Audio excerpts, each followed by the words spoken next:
नमस्कार दोस्तों, welcome back to my channel once again. आज की इस वीडियो में हम बात करेंगे स्विफ्ट के बारे में। जैसे कि आपको पता है कि रशिया ने इन्वेड किया है यूक्रेन में, और इसके बाद काफ़ी सारे लोगों की ये डिमांड आ रही है, काफ़ी सारी कंट्रीज़ की, जो लोग नाराज़ हैं इन्वेजन से रशिया के यूक्रेन में। तो काफ़ी सारे लोगों की ये डिमांड आ रही है कि रशिया को स्विफ्ट से हटाया जाए। तो आज की वीडियो में हम डिस्कस करेंगे ये स्विफ्ट होता क्या है और क्रिप्टो करेंसी में इसका क्या असर पड़ेगा। अगर ये स्विफ्ट बैन होता है तो इन फ्यूचर रशिया के साथ क्या होगा। तो ये सब कुछ हम डिस्कस करेंगे आज की वीडियो में। So make sure do watch this video till and. और अगर चैनल को अभी भी सब्सक्राइब नहीं किया है तो चैनल को ज़रूर सब्सक्राइब कीजिएगा। तो चलिए स्टार्ट करते हैं, क्या है ये स्विफ्ट बैन।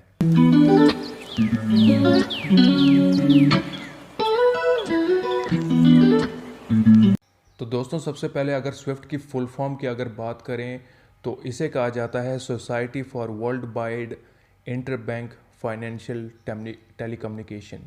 तो बेसिकली अगर स्विफ्ट की बात करें तो जितनी भी ट्रांजैक्शंस होती है बैंक की, इसको माना जाता है Gmail of banking system.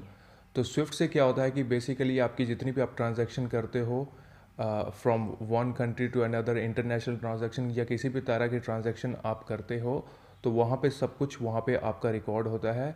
Just like आप जीमेल में किसी को भी मेल भेजते हो तो आपके सारे जितने भी मेल्स होते हैं वहाँ पे रिकॉर्डेड होते हैं किस किस को आपने कब कब मेल भेजा है। तो स्विफ्ट की अगर बात करें तो काफ़ी सारी कंट्रीज़ इसको यूज़ करती है।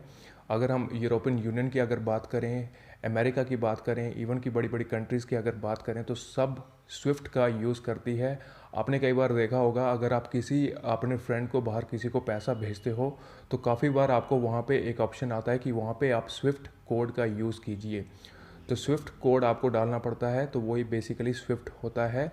अगर किसी कंट्री को स्विफ्ट से हटाया जाता है तो उस कंट्री के बिजनेसमैन, उस कंट्री की गवर्नमेंट, उस कंट्री के हर एक नागरिक वहाँ पे ये बैंकिंग सिस्टम को यूज़ नहीं कर पाता है।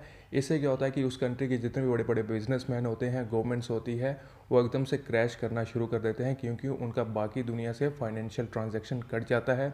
एग्जाम्पल की अगर बात करें तो अमेरिका ने स्विफ्ट ये लगाया था बैन उसके ऊपर, ईरान के ऊपर। और ईरान की अगर बात करें तो स्विफ्ट बैन के बाद ईरान की हालत बहुत ज़्यादा ख़राब हो गई थी। वहाँ पे एक तरह के फाइनेंशियल क्राइसिस आ गए थे, महंगाई एकदम से ऊपर चली गई थी। अगर बात करें अनएम्प्लॉयमेंट की तो अभी भी आप देख सकते हो ईरान में अनएम्प्लॉयमेंट बिल्कुल चरम सीमा पे है। काफ़ी सारे लोगों को वहाँ पे एम्प्लॉयमेंट नहीं मिलता है। तो स्विफ्ट बैन की अगर बेसिकली बात करूँ, किसी देश पे अगर स्विफ्ट बैन लग जाता है तो वो देश 4-5 सालों में वो तबाही की ओर चला जाता है।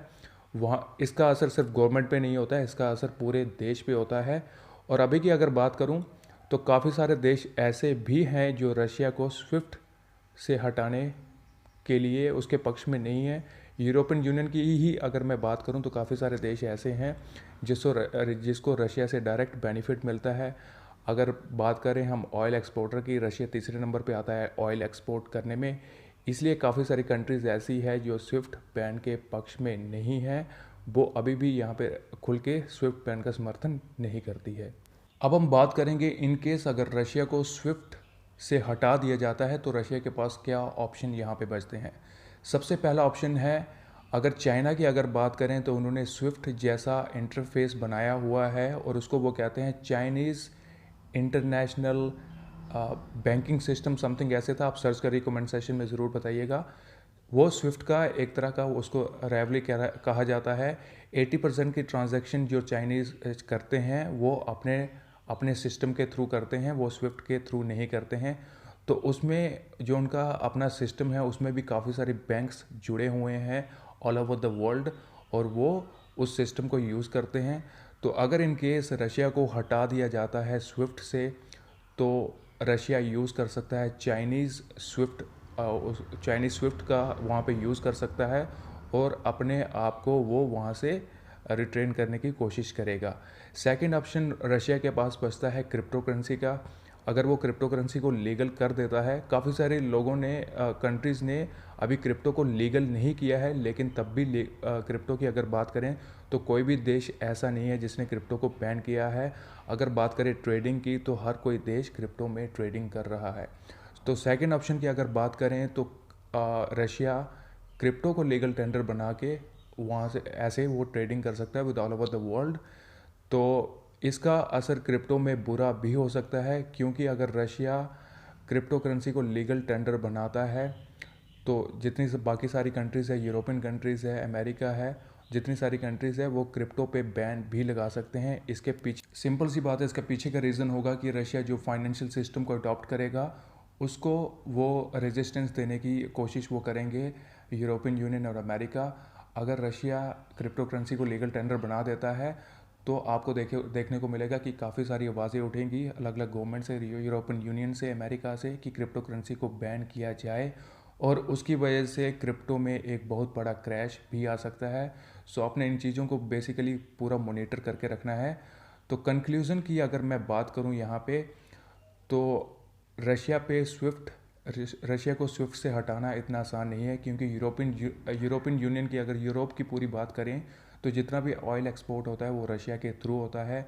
अगर वो स्विफ्ट से रशिया को हटा देते हैं तो एक तरह की अपने पैर पे कुल्हाड़ी वो मारेंगे और उनके वहाँ पे ऑयल के प्राइसेस, महंगाई, ये सब कुछ बढ़ जाती है। तो हमें मॉनिटर करना पड़ेगा कि ये स्विफ्ट से रशिया को हटाया जाता है कि नहीं हटाया जाता है। और मैं काफ़ी सारा कंटेंट बनाता हूँ क्रिप्टो करेंसी के ऊपर, तो आप जाके वो वीडियो भी चेकआउट कर सकते हो। अगर चैनल पे पहली बार आए हो तो मेक श्योर कीजिए कि चैनल को सब्सक्राइब कीजिएगा और वीडियो को ज़रूर लाइक कीजिएगा और अपने दोस्तों के साथ इस वीडियो को शेयर कीजिएगा। मिलूंगा आपसे नेक्स्ट वीडियो में। Till then guys, take care.